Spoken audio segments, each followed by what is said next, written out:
Just hours after the U.S. Secretary of State announced plans to reduce American troops in Afghanistan before the 2020 election, the military says 2 U.S. service members were killed there on Monday. But a UN report has revealed the huge civilian cost in the war against militant groups this year. At least 3,812 Afghan civilians were killed or wounded in the first half of this year. Compared to last year, there has been a huge increase in the number of casualties caused by pro-Afghan government and NATO-led troops, more than 30%. The UN says the Taliban and Daesh fighters deliberately targeted almost 1,000 civilians, including tribal elders, aid workers, and religious scholars. I have with me now Ravale Mohydin from TRT World Research Centre. She is a South Asia analyst. Thank you for being with us here today. Thanks, Rachel. Why are we seeing this increase in attacks on civilians? Is this a military tactic? Is it possible fallout of peace negotiations? So the UN report actually talks about how there's been a 27% decrease in violence against casualties, civilian casualties in the past year, like compared to the past year.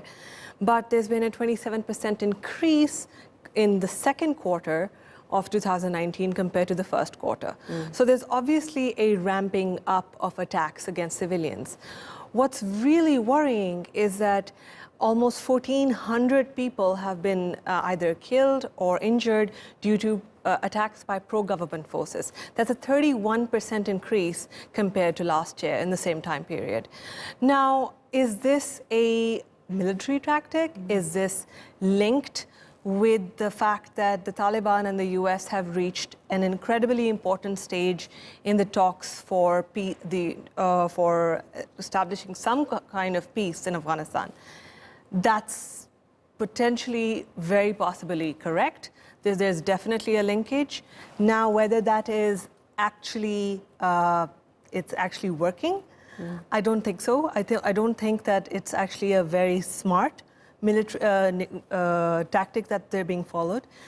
And that's due to 4 reasons, right? First of all, they are not going to be able to, I don't think they're going to be able to pressurize the Taliban into agreeing to a ceasefire without American or foreign forces leaving the withdrawal of US forces from Afghanistan. Now, that's because they already control or contest half of Afghanistan at this point.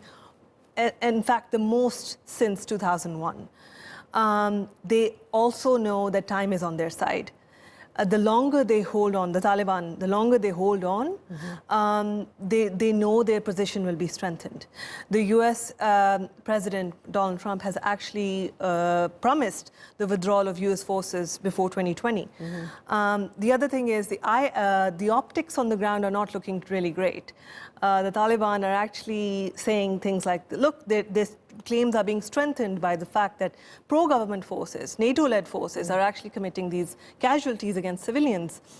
Also, one very important point is that the IS is starting to take root in Afghanistan. 11% of these attacks against civilians are due to due to Daesh. So Daesh is actually now a part of the picture, and it's in the US and international community's interest to make sure that they are somebody is on the ground to control them. Right. You talked about this not being a smart tactic, but is it a successful one for the Taliban? For the Taliban, yes. The Taliban have not done anything strategically different than before. Tactically speaking, the Taliban have been internationally persona non grata for a very long time. They are not part of the Afghan government. The only way they are able to register their influence is through, unfortunately, through acts of terror.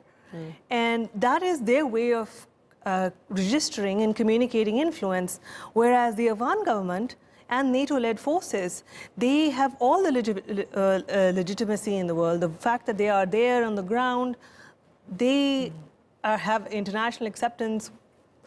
They're not terror organizations, so they're able to, I don't know why they are continuing to cause civilian casualties. I feel that the international community has to come in to stop the civilian casualties. Otherwise, this is going to go unfettered.